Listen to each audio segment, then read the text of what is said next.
Hello, everyone, and welcome back to Alchemize with Alanna. Or if this is your first time tuning in, welcome to the conversation. And this show is called Alchemize because that's what we do here. We take what feels messy, confusing, or noisy in your life or your business and turn it into something meaningful and productive. I'm a very practical person, and my approach to coaching is also practical. So although each conversation I have is about transformation, it's not in a lofty way, but in the real honest sense of learning, like how to hear yourself again and make choices that are true to you. Today's topic is one that hits home for many of us, learning how to tune out the noise so that you can actually tune in to yourself.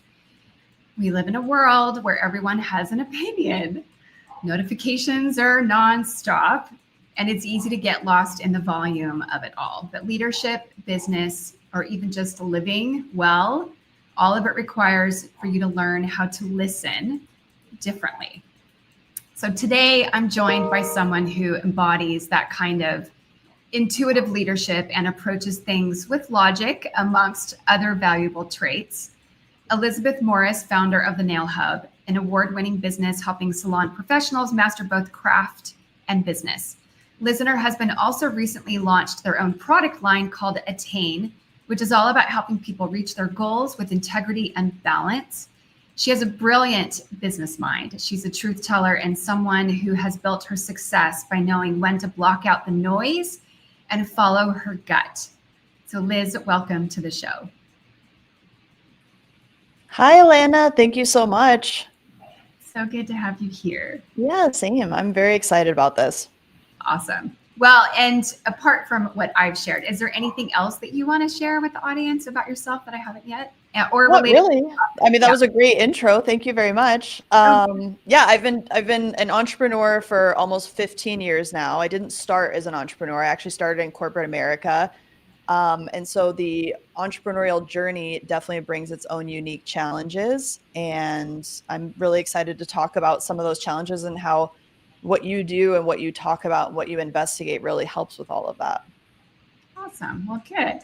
Well, and audience, as Liz and I have this conversation, I always encourage comments or questions because we can riff off of those and we can address them in real time. Or if you're catching this recording after the fact, I'll always come back and check for comments too. So before we dive in, on that note, I love to pose questions to you for those that are watching. So audience, can you recall a time that you ignored your intuition? What did it have to do with? Was it a relationship, a job, a new hire? Maybe it was a business decision. So maybe the intuition necessarily wasn't clear, but you second guessed it. Drop it in the chat. No judgment. We're just here to share reflections. So the first topic is around understanding intuitive listening. So Liz, this is where I want to start. So people often hear the term trust your gut, but they don't actually know how to do that. So how do you personally define intuitive listening, and what does that mean to you? Yeah, for sure. And forgive me if I look down because I also wanted to, I wrote down some notes before we started today. But one of the biggest things that I have experienced as an entrepreneur is what a lot of people refer to as analysis paralysis. So that's actually one of the things that I find self-awareness really helps with really kind of getting more in tune with what you actually want to do, really being able to do intuitive listening, like you said. To me, the analysis paralysis thing is something that I think a lot of entrepreneurs get stuck on, where it's maybe we don't know how to make a decision with our gut, or we don't have the confidence to move forward with just feeling like we want to do something. So then you get fixated on, well, let me see if data will tell me which way to go, right? Which way the cards are gonna fall. And that for me is something that as an analytical person, I find is helpful, but it can also be something where I have to be self-aware enough about my analysis paralysis that I know is part of my personality to really then go, okay, the data is telling me this, that supports my decision perhaps, But at the end of the day, what do I really feel like doing with my time and my energy? Because as an entrepreneur, it's not just about always making the right decision for your business. It's not just about data. It's also about feeling good with the way that you're spending all of your time and energy, because that's ultimately what we end up doing mostly as entrepreneurs. That's an interesting thing to bring up because, first of all, sometimes data is not accurate. Sometimes you don't have enough of it. And sometimes just because you have that data, it will steer you in a direction that your intuitive sense is saying, wait a second, although it's telling me this, there might be something else there that you can be open to that no data can tell you about. Right. So that's an interesting thing. But the analysis paralysis, I see that happen a lot. That stops business owners or senior leaders making effective decisions and quickly. That's another thing is you might not always have time to collect the data that you really need or that you're desiring, and a decision needs to be made more quickly. So, and on that note too, so can you share a moment in your business or your life when intuition guided you toward an unexpected but better decision? Yeah, there's quite a few, especially, obviously having hindsight at 2020, there's quite a few of them. But I would say one of the biggest scenarios that I got into was a couple of years ago, where our business had matured to a certain level, a certain age, certain revenue size. And what ends up happening when you get to that is you just become a target for all types of people, to, all kinds of experts to start reaching out to you and saying, hey, let me help you grow. Let me help you do this. Let me help you branch into what a business of your size should actually be doing. And what was interesting was I felt that pressure about kind of keeping up with my business and kind of following the typical ladders or hierarchies that I assumed were part of what I should be doing. So, maybe you're a startup, you're super small, then you hit certain revenue metrics, and then all of a sudden people are trying to tell you, you're a business of a certain size now, you should be doing X, Y, and Z. And I had that during a kind of rebrand. We were with the same branding, same logo, same vibe for many years. And I decided I wanted to mature that and modernize it a little bit.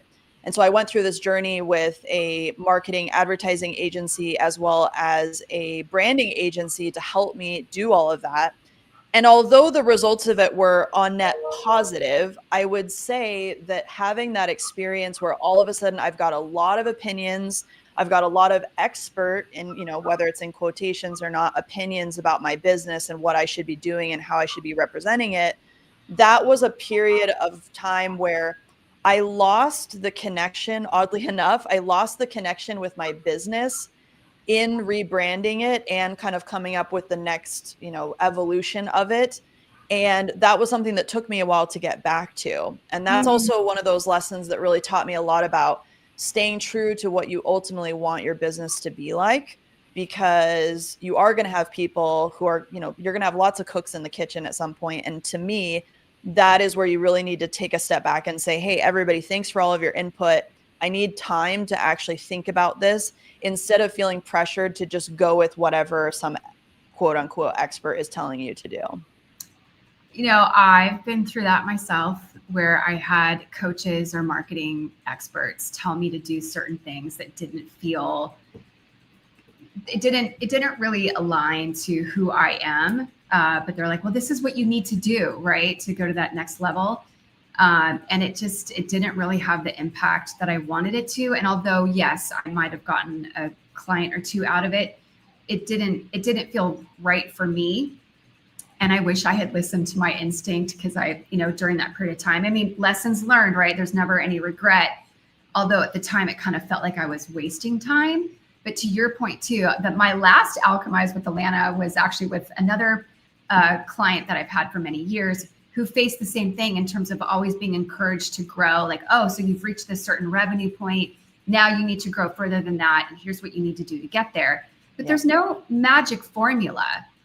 Yes, there are certain things that you can do that usually transpire into results, but there's no one size fits all for this.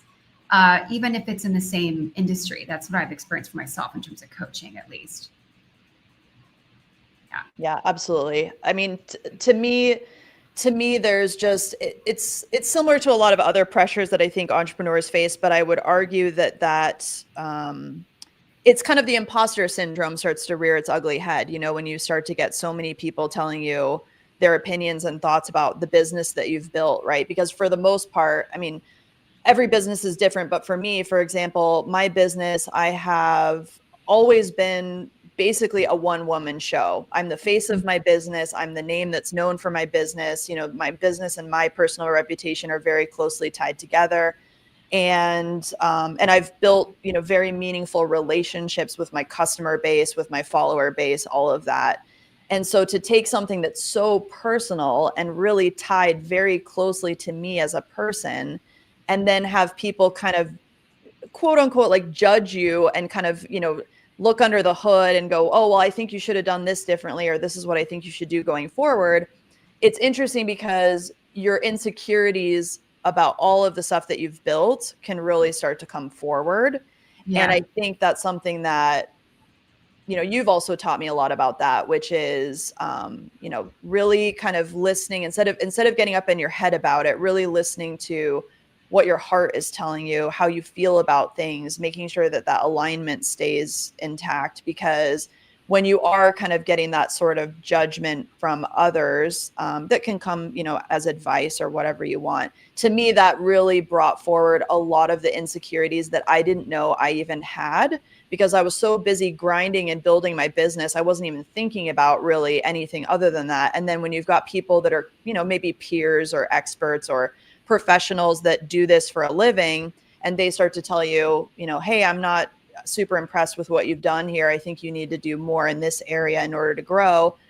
That for me was something that hit me pretty personally, because my business and I are, again, tied very closely. So I think that was something that really taught me a lot about, again, staying true to how I felt, what I wanted, what my own vision was, and also being open-minded enough to take on some of that advice, finding efficiencies, learning how to do things better than I had done them before, but not allowing people to completely derail what I am or who my business is or any of that. Yeah, because of the way that they think you should do it, or the direction that they think you should go in, when it's not their business. Right. And I just to really, when you say you taught me that, so really quickly for those watching, I had the pleasure of working with Liz for about a year. And in terms of listening to the heart, which might sound, woo-woo or super emotional, more information, the science of the heart is pretty amazing. That there's what's called heart's intelligence, and there's more information travels from our heart to our brain than from our brain to our heart, and they're very much connected. And so that's part of a little bit of the work that I'll do with clients sometimes to help you get connected to your heart, so that you can tap into your heart's intelligence and help make more effective decisions. Talk about being true to yourself. And I just want to, one of the comments from Wendy, she said it's hard to refocus, or self-focus is so difficult. Yeah, it absolutely can be, especially when you have all this noise distracting you, some with, positive intent, but, it's the practice of discernment and being able to discern, what feels right for me, what doesn't, and just kind of thank them for the advice anyway, right? So you said something earlier about data and being logical. And I'm a pretty logical person too. But for people who have learned to rely on logic or data mostly, how can they start reconnecting with that intuitive voice? Like, it's not about dismissing the importance of the data or logic, because both can be important, but to just, to have a stronger intuition. I think, well, I'll share kind of the things that I did. And again, you taught me so many concepts about how to find that alignment. I like what you said about it can feel woo-woo, because again, I am a very analytical, logic-driven person.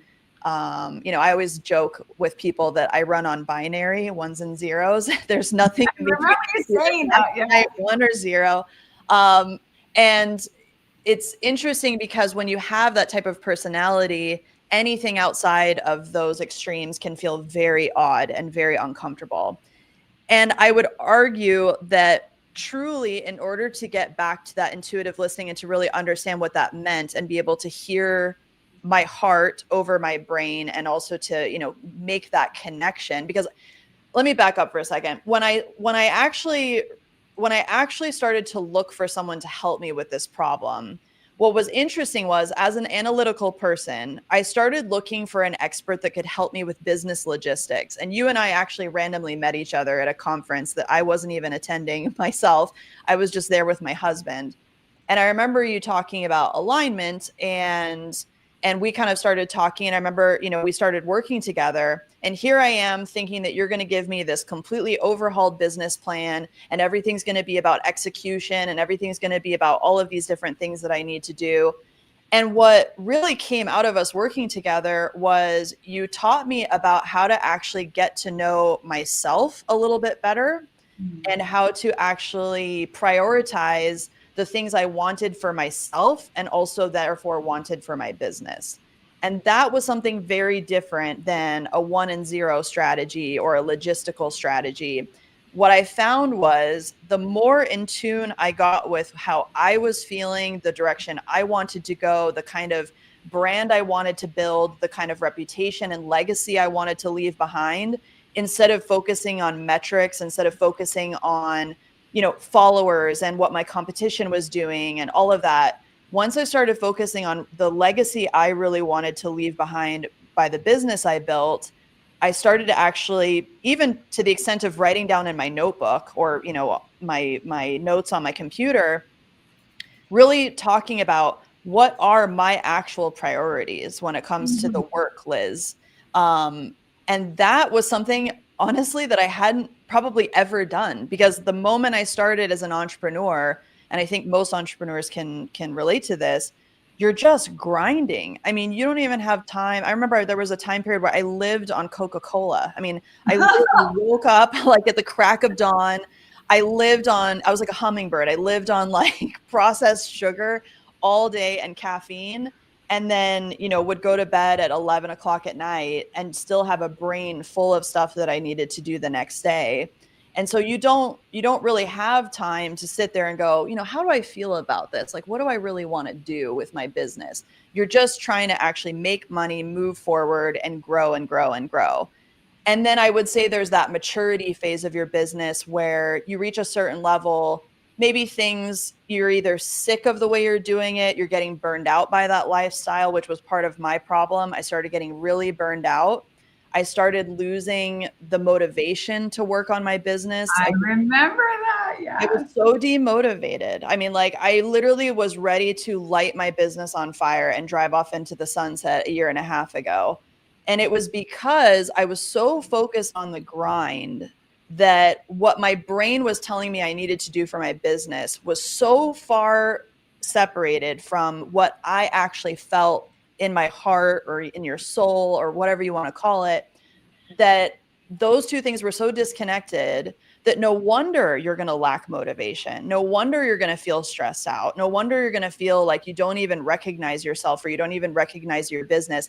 And that's also, to me, where imposter syndrome truly comes from, is that disconnection, because you don't feel like you actually are the driver behind the wheel on your business anymore, because you just, your vision is completely gone. So those things, if you can get back to honestly sitting with yourself, carving out some quiet time, even if it was like 15 minutes in the morning while I drank coffee, I would actually start to practice writing down what my personal priorities were and the things I wanted to spend my time and energy on, instead of just getting into the buzz of my day and just feeling very frazzled and, I got to get all these tasks done. So that really helped me, is kind of just sitting with it, writing things down, actually learning how to listen to yourself and actually come up with those ideas on your own.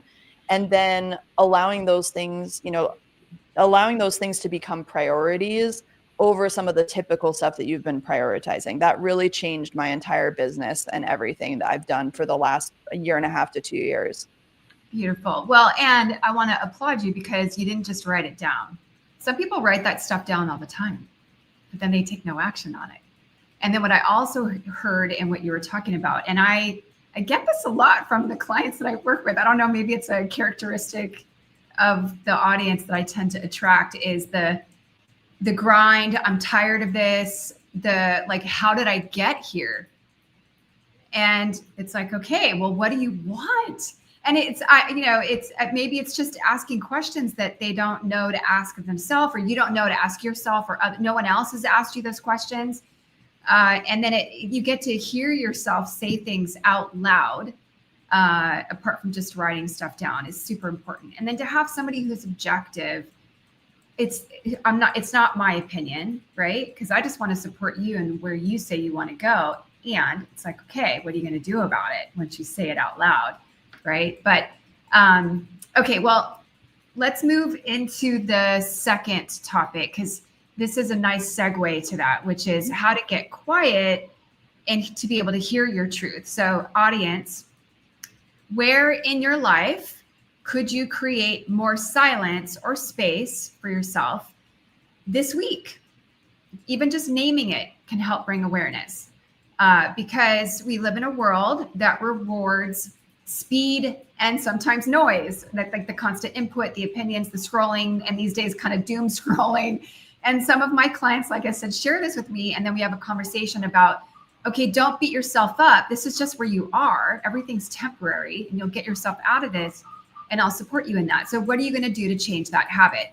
So that wisdom, that inner quiet wisdom, which doesn't typically yell and has a hard time, beating out the rest of the noise. It kind of whispers at you. But so Liz, what practices or routines help you get quiet enough to actually hear yourself?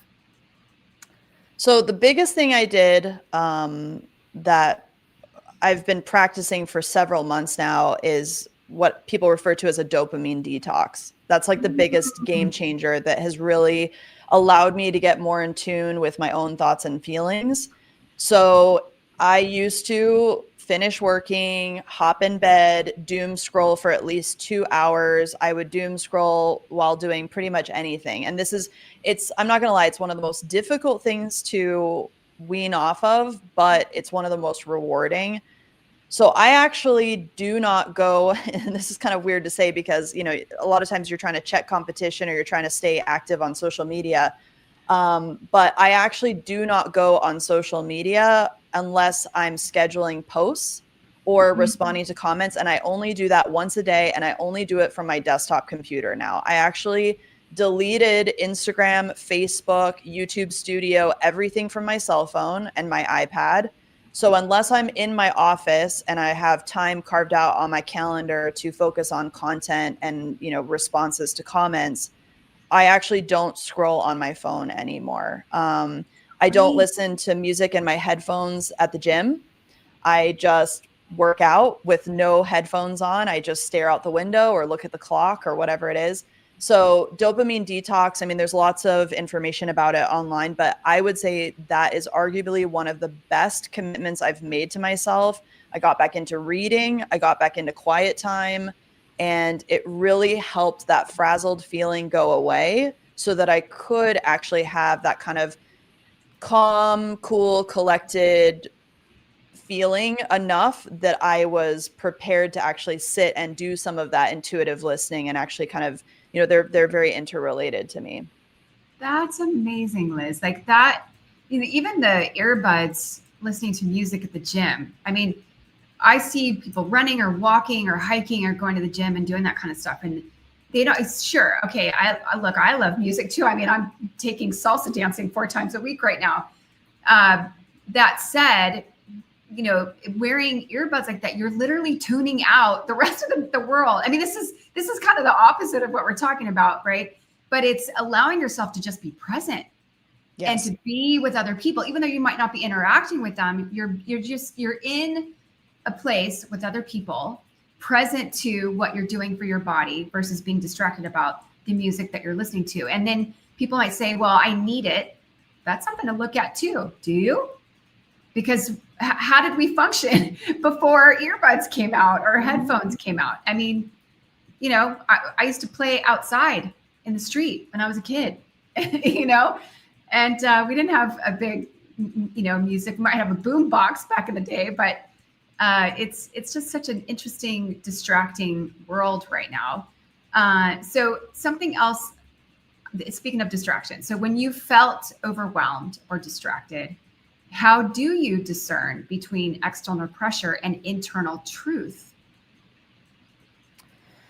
Yeah, I think the only way you can really do that is to get rid of the external pressure. And I would argue that a lot of the external pressure that we experience comes from social media, because the algorithm is going to serve you things that are in your same industry for the most part. And so you're constantly looking at competitors. I mean, in my case, for example, with nails, if I go on my Nail Hub Instagram account and I just start scrolling for stuff, all I will see are what other people are posting and doing. And whether or not, some people will say, oh, well, I enjoy that, and it's kind of a way to escape and decompress.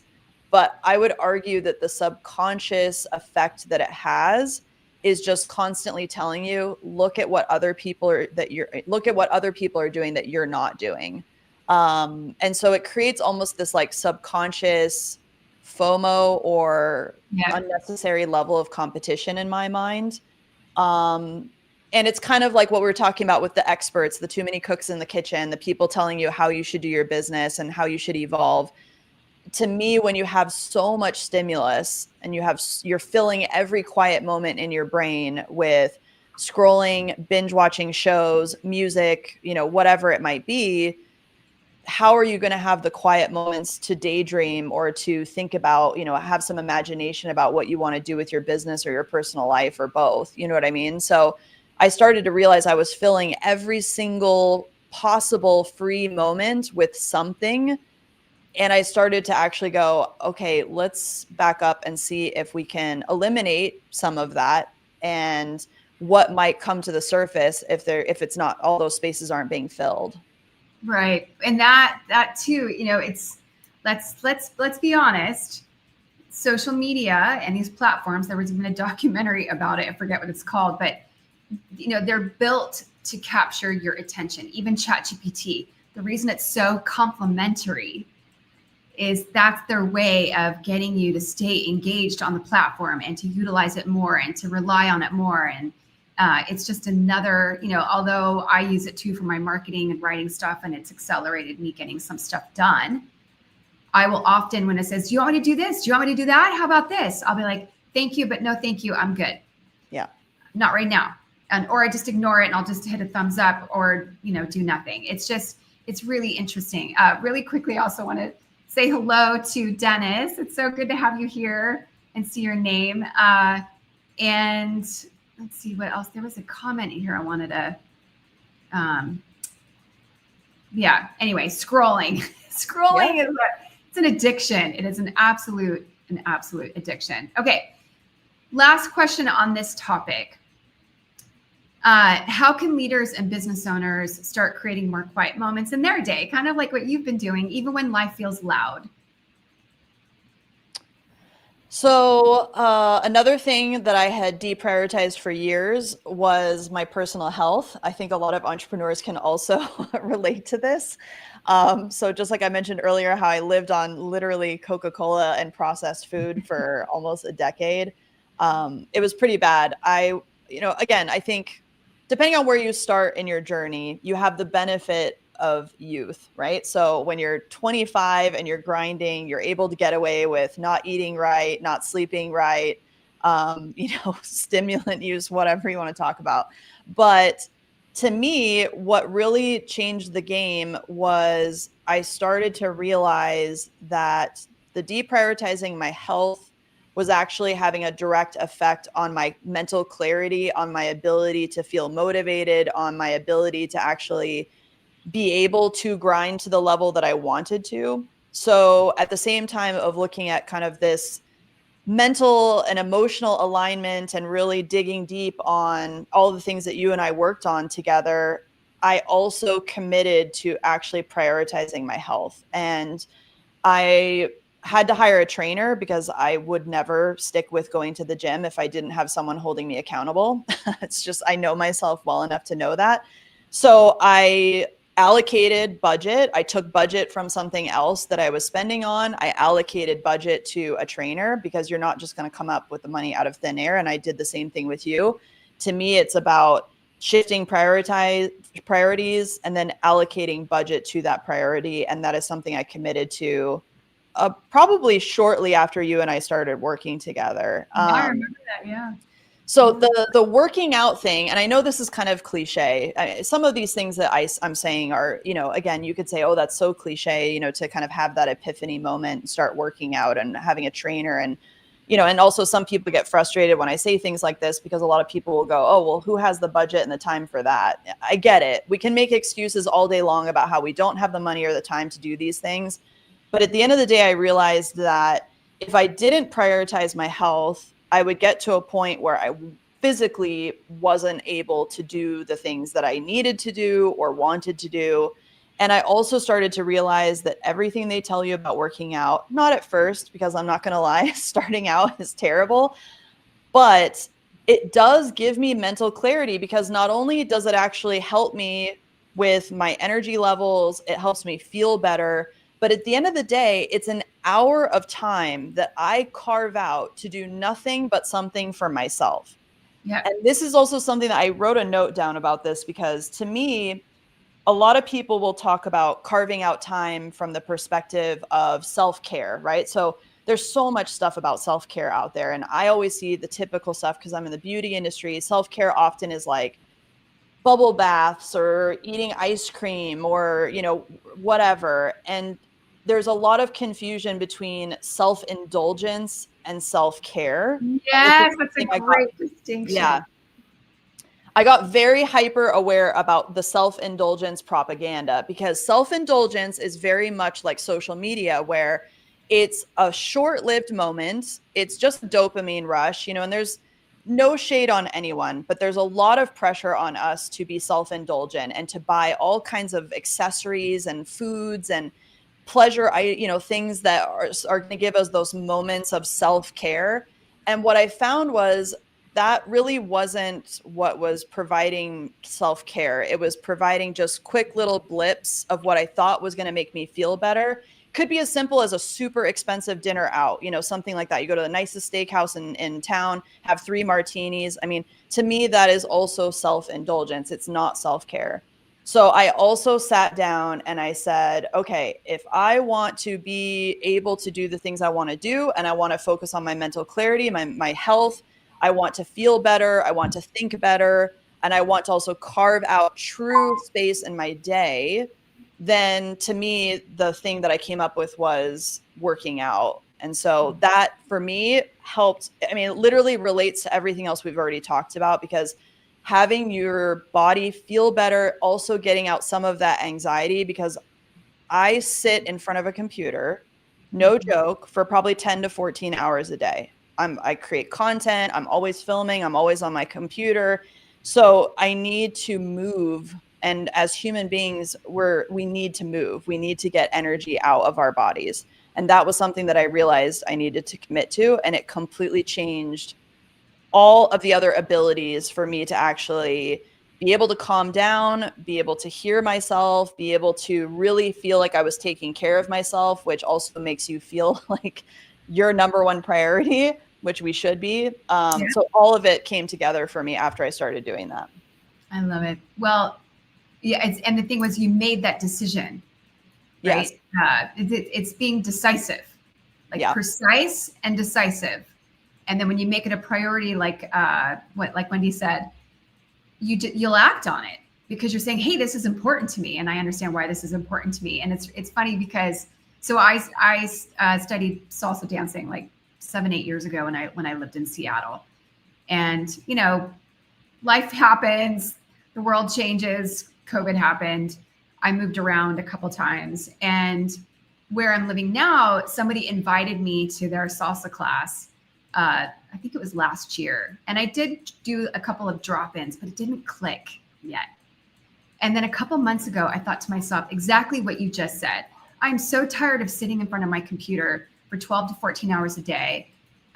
Yes, I'm doing stuff for my business. Yes, it makes me feel productive. And who else is going to do it unless I hire somebody to do it? And sometimes it's better for us to do it because it's more personalized and it has our unique touch to it, right? All that to say, when I gave myself, weirdly, why do we need permission? But I gave myself permission to go take a class.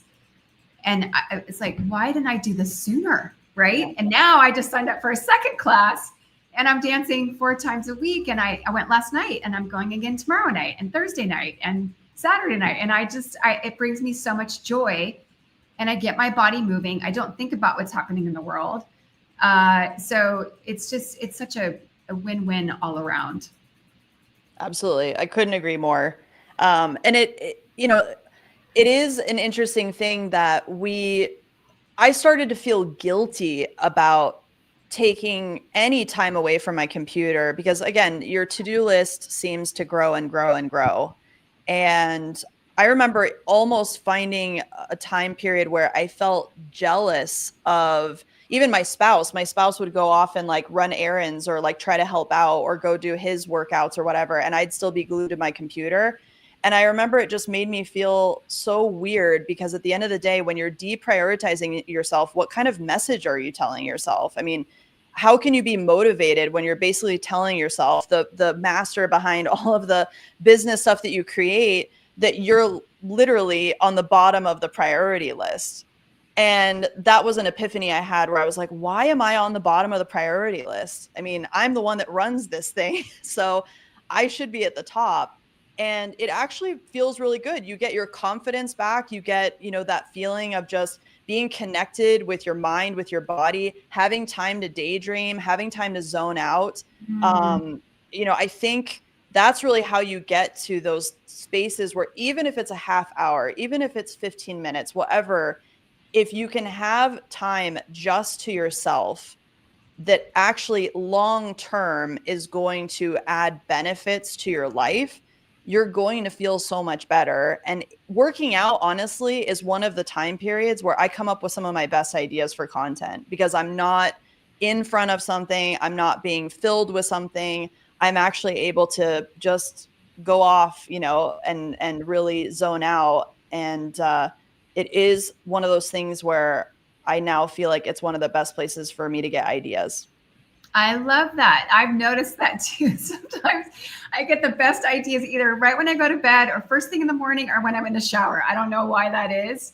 Yeah. Or when I take my dog on a walk, right? And the importance of giving ourselves the space to, like you said, practice using our imagination and being playful about it while we're not distracted even by our own work is really monumental.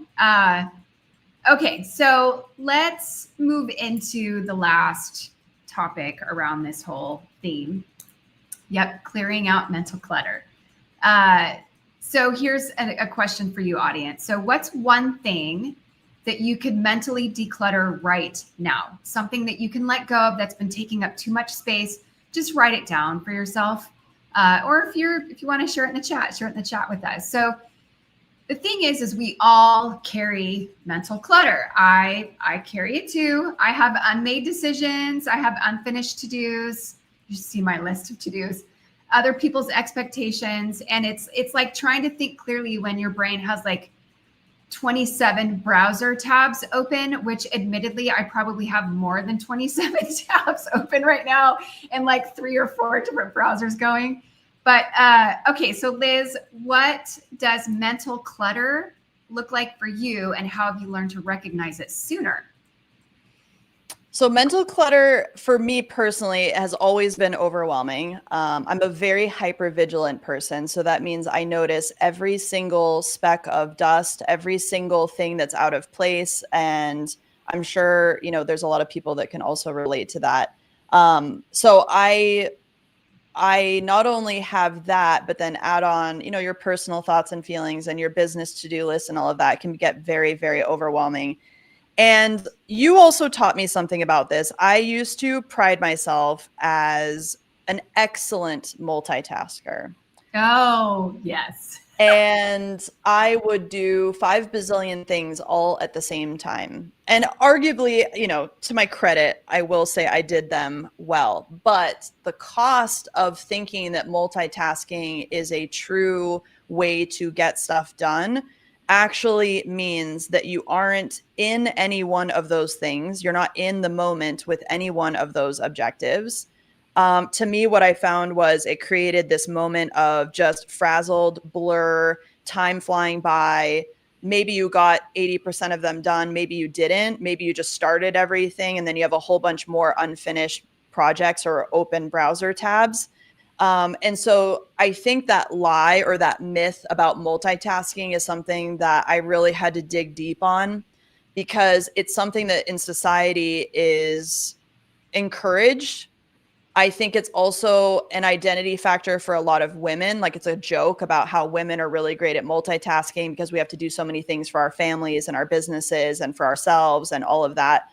And that is one of the things that I really had to let go of. And I had to actually say, I'm not going to actually run my life as a multitasker. I'm going to actually sit down, prioritize, come up with an actual execution plan. And if things need to get removed from the execution list, then I need to actually do that instead of trying to pride myself on keeping 50 bazillion things going at the same time and then just getting more frazzled and burned out. And then ultimately, again, all the things that we previously talked about, motivation goes down, burnout goes up. And those fleeting moments of feeling like, yay, I'm a multitasker. I mean, really, it doesn't really go anywhere. So you taught me a lot about that. Oh, I'm so glad. Well, and then people wonder why they're so exhausted, right? Yes. And I think where that's coming from, it's really funny because I remember learning that when I was in my early 20s, a long time ago, where, oh, women are so much better at tasking. Well, really, are we? I mean, yes, like if we have to do or be aware of multiple things happening at the same time, we can train ourselves to be multi-focused in general.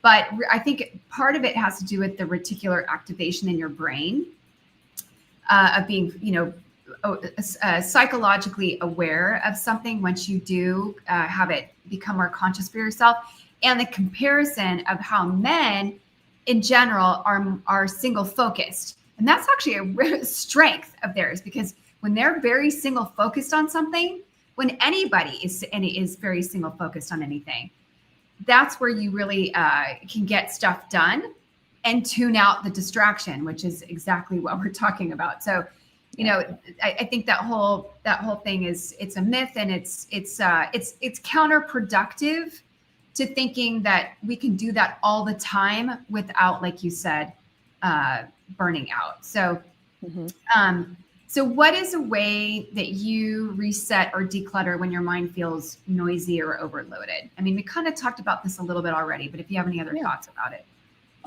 The other thing that I really had to practice, and again, when we worked together, one of the things that was very, I guess, one of the things that was very impactful for me was talking about how no is something that I need to learn how to say. No is something that I often don't say because, again, when you get into the grind, you are in the mode of trying to grow your business. You don't often say no because you want to be open to every single opportunity, every single time that you could get a new client, make more money, do more, get in front of more things.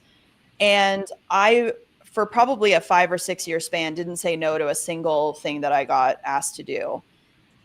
So learning how to say no, and that no is a complete sentence. I know people have said that before, but you don't have to have a reason why you're going to say no. You can come up with very diplomatic ways to say no, but at the end of the day, being able to say no is one of the biggest ways I have decluttered my mentality, my to-do list, everything. And honestly, I will be fully transparent. Some of the biggest areas that I had to start saying no to were within my own family, because you feel pressured after you're done working and doing all of these opportunities for revenue then you also have maybe your parents are asking you to do something for them, or your brother or your kids or your husband or whatever it might be. And I really had to start asking myself, is this truly something that I want to take on? And if it's not, then it's a no. And, to be clear, I'm not talking about being entitled. I'm not talking about, oh, I shouldn't have to do something and that kind of mentality. If you're, in my mind, if you're a well experienced entrepreneur who has been grinding, who has proved your work ethic, who doesn't say no to anything. I mean, we're not capricious people. I mean, we're literally like, I feel like we've proven ourselves. We have multiple battle scars. No one's going to question your dedication to them or to others or to your business at this point. And that was something that I started to sit with. And I said, why am I so afraid of saying no? Like, what's the judgment that I think is going to come from that? Because at the end of the day, I'm not an entitled person. I actually do way more than most people that I know. So if I legitimately want to say no to something, no matter what it is or who it's coming from, then I should be confident in that decision. And that is how I also keep my mental list to a degree that I can actually handle, if that makes sense. That makes total sense, because by saying no to certain things, it keeps you, it maintains your ability to keep your priorities straight.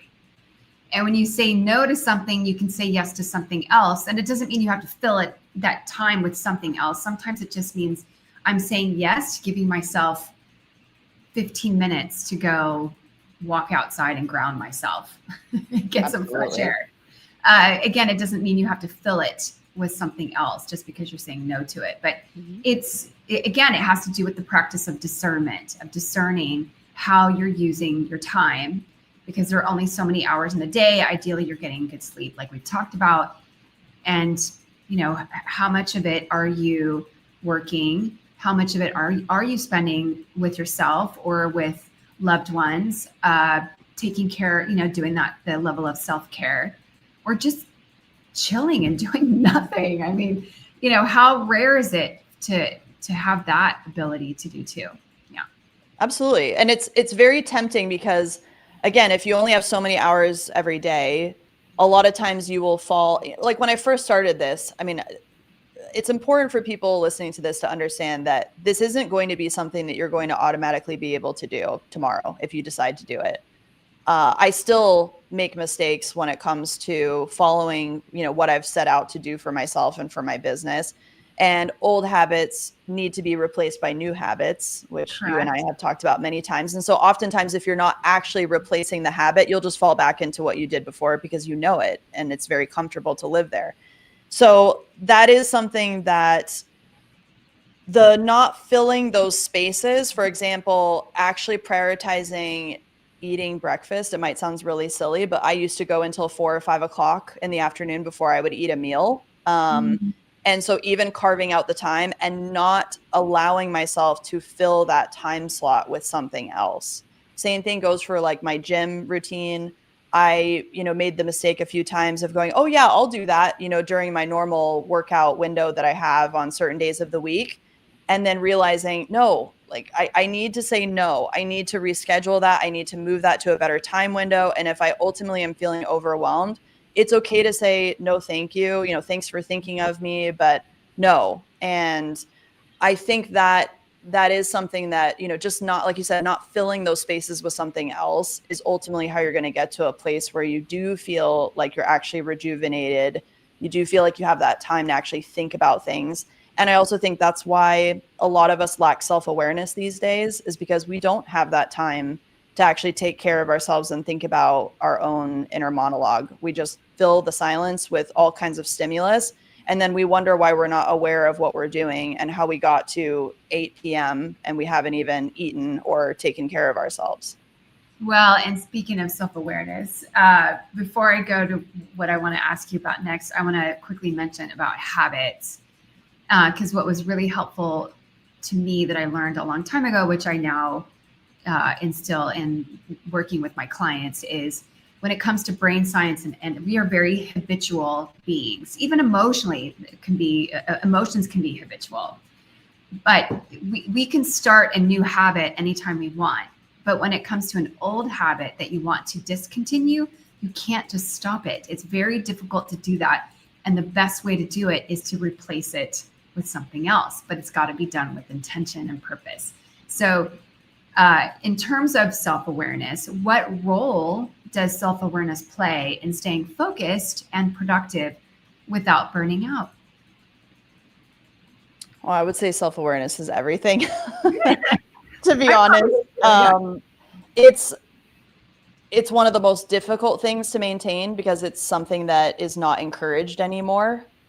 Just societally, I think it's one of those things where, again, we're just so overstimulated. We're so inundated with information and, news and expert opinions and to-do lists and friends, family, whatever, that it's very difficult. I'll use the analogy also because a lot of my, again, another cliche is you get to a certain stage in your life where a lot of your friends are going through divorce. Mm-hmm. And to me, it's very much like that, where I see people, we are bound to change. We are constantly evolving. I am not the same Liz that I was when I was 20 years old. And I think it's naive to think that I would be. But because we get stuck in these patterns of behavior, these habits, it's very easy to have 20 years go by and you haven't even revisited who you are, what you think, what your priorities are, what your goals are. And that's also, in my opinion, how you get distant on relationships because you just haven't checked in and you've gotten busy and you've, been playing a role, whether it be the provider, the nurturer, whatever it might be. And the same thing happens with our businesses, where you get into this role of I just execute tasks, or I just do this, or I just do that. And so if you're not actually having those moments of checking in, which is truly what self-awareness is, then it stands to reason that you're going to get very disconnected. You're going to get very just kind of into this weird pattern of behavior and you don't even realize what you're doing. Kind of like how we can drive down the freeway and we realize, oh my gosh, I haven't even really been focusing on driving. I've just been kind of like up in my head zoning out. Yeah, it's almost like right? Like you go by your exit, or like you can drive a couple miles. You're like, oh my gosh, I'm driving. Like I haven't even been like realizing I'm driving right now, because you get so used to driving and you're so good at it that you can literally zone out while you drive. And I think the same thing happens with our behaviors, which is you get so good at doing something that you can basically do it without thinking about it. But the trick is, if you're not checking in, you're not thinking about it once in a while, you start to lose that self-awareness. And I also think that being honest with yourself about your behaviors, like for example, one of mine is, I know that if I don't actually have someone keeping me accountable when I'm developing a new behavior or habit, I know I won't do it. I won't do it long enough to actually replace the habit, create the new behavior. And so knowing that about myself and being honest with myself about that has helped me actually implement a lot of the things I wanted to implement, instead of starting something, giving up on it, feeling bad about it, then not returning to it because you're embarrassed or, whatever. And so, that self-awareness and that kind of checking in, I think, is what keeps us aligned with everything else around us. And also make sure that you don't wake up at 85 and you're like, how did I get here? What did I do with my life? Yeah, it's the consistency and the repetition. That's what's super important, to just keep repeating it and doing it consistently. And it's funny, doing this work with people sometimes is really interesting, because when I first started 20 years ago, I was doing more general life coaching. And the types of coaching I've done over the years has changed. So I did like life coaching and relationship coaching. And then at one point I was doing teenager coaching, which really was about coaching the parents. Sorry, no, thank you. But right. So, and then it evolved into what I'm doing now. But, even like there was a division president of a big box construction company that I was working with. And I was working with him one-to-one, as well as doing team coaching with him and his team once a month. And at one point we were talking about values. And he said to me the following session, he said, that conversation about values, it's making me realize that I haven't thought about my own personal values. And he said, me and my wife right now are talking about the vacations that we want to take, because we plan them kind of in advance every year, like 6 months to a year in advance. And he said, we haven't even thought about, he's like, I haven't talked about my own values. And he said, I don't even know if I can maybe guess what hers are, but I haven't overtly asked her what they are. And then, and so, and then he thought, oh, I could apply this to how we're making conscious decisions about the vacations that we're taking, about where do we want to go and when do we want to go? And do we want to go by ourselves? Do we want to take our kids? Do we want to go with family? Do we want to go with friends? And I was like, yeah, cool, And so I just suggested that he do this exercise, and it was really interesting. So it all connects. Absolutely. Yeah. So, okay. So to start to wrap up, and audience, I've got one more question for you. What is one thing that your instinct or intuition has been trying to tell you that you've been too busy to hear? So good question. So apart from that, Liz, I know, because I know how you are, and you're so thoughtful about how you engage in things. So I know you wrote some things down. Was there anything else that you wanted to cover around this topic that we haven't addressed yet? It's okay if not. I think, and it also has to do with the question you just asked, which is, there's a couple of things that come to mind. One theme that really came up with us working together, and even like our conversation today, is truly about being okay with letting go of quote unquote failures. That was something that I used to really harbor a lot. And I used to see things as failures. Again, that good old black or white 1-0 thinking. It's either a success or a failure. There's nothing in between. Right. And so when I started to actually think about the things that I had categorized as failures, it actually allowed me to dig in a little bit more, think about all of the different facets of that project or that outcome or whatever it was.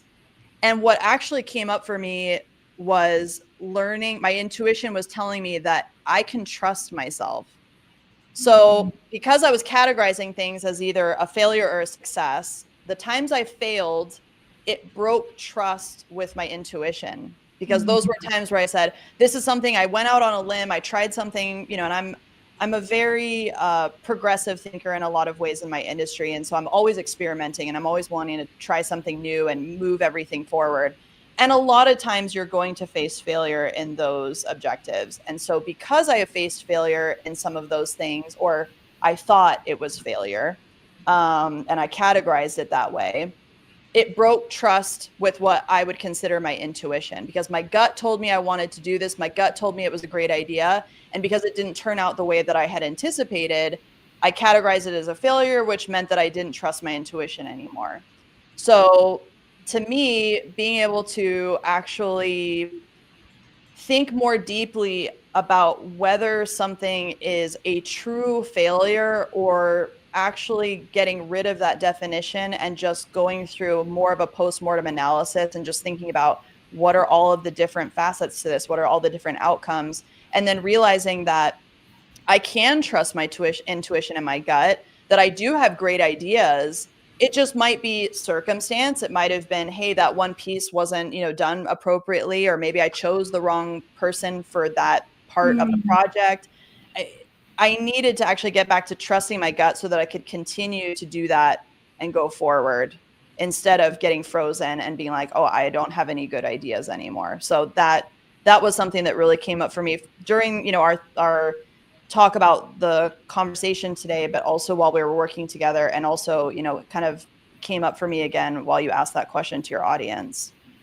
Beautiful. Yeah, that proof and evidence and trusting. I mean, I'm human. I go through it too. Because none of us are going to get out of this life without making at least one bad decision. I could probably count the many bad decisions that I've made.